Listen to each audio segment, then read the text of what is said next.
As you count the days, the end of the year is quickly approaching, and now is a great time to maybe take a look at your finances. Richmond financial expert JB Bryan is here with how we can improve our financial report card. Hi, JB. I'm passing out the report card, and I'm going to give it to you at the end of this segment. Well, we are two high achievers, so we do not like to fail, so we want an A. That's right. Get ready with That's this. right. So let's start with talking about emergency fund, because we talk about this all the time. The standard used to be having 6 months of income ready to pay your bills. Now it's more like a year that you have to have banked away just in case, because it takes longer to find a job. If you lose your job and if there's an emergency that comes up, that could wipe you out. Well, you are indeed an overachiever because to get an A, you only need to have 6 months. Okay. So we're good. Look, so We're she said, so they would be like in an AP placement if they had a year, right? But definitely, depending on their responsibilities, you bring up a very good point. If they were a single parent or they were having a contract job or something, and they knew that it was going to end within a year, definitely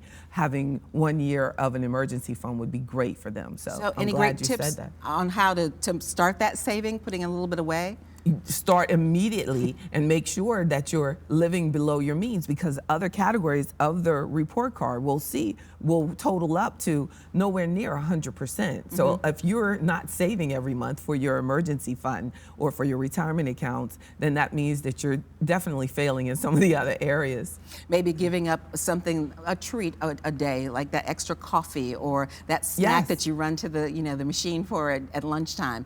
Or going that adds out, up. going grocery shopping and cooking instead of going Without to a list. restaurants 3 or 4 times a week. Yes. Absolutely. Okay, credit card balance. Everybody is probably charging, or a lot of people are charging this time of year. Yes. Not everybody. But that credit card balance, those deals that you got now, when that credit card comes, if you don't pay it off, you're paying more for that sale item than you actually would have if you paid full price sometimes. Very good. And to get an A in the credit card balance category, you have to have a zero balance at the end of every 30 days. So when you pay, if you're paying it off every month, if you're going to pay it off when you get this bill for December, then you're fine. Use it. But unfortunately, so many people don't, and they spend the entire next year paying off the Christmas balance. So you never get ahead of it. So they'll have a really bad grade in that area. So for credit cards, we want to borrow their money for 30 days and pay it off at the end of the month. Just using it for the convenience. Okay. That's right. All right. What about housing payments? Can we be wrong? Should we be paying on a house if we can't afford it? Should we be living in an apartment? Should we be looking at buying a house? And the important point there is that even if you're renting or if it's a mortgage payment, it should not exceed 30% of your gross income as a habit. So that if you can learn to live within or purchase within that area or rent within the 30% of your gross income, you would do yourself a great service. But also don't spend the money in these other areas like to credit cards. Now, does that 30% include your utilities as well, or is that just the mortgage or rent? That's just the payment. That's right. Okay. Just the mortgage or rent payment, that 30%. So that can add up tremendously to up to 50% of your income if you're not careful. That's right. That's right. And your payment, especially on a mortgage, would include your taxes, but it's not going to include maintenance things. Right. So things could come up. So the emergency fund becomes important. We'll pay for that heat pump that goes out on the coldest day of the year. That's all right. Consumer debt payment amounts.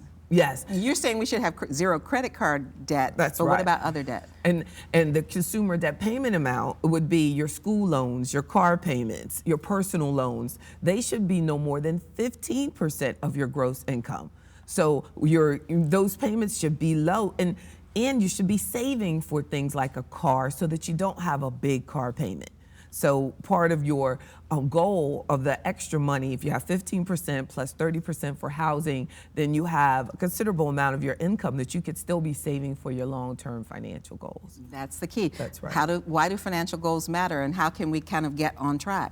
And to get an A in the financial goal category, you must have at least 2 financial goals and one that you're actively working on in order to get an A. They matter because people who have financial goals tend to be more successful.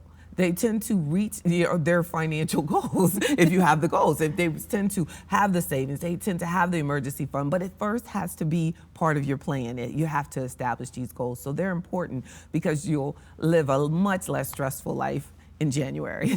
Well, hopefully everybody was keeping score at home. Any last minute advice for us as we get ready to go into the new year?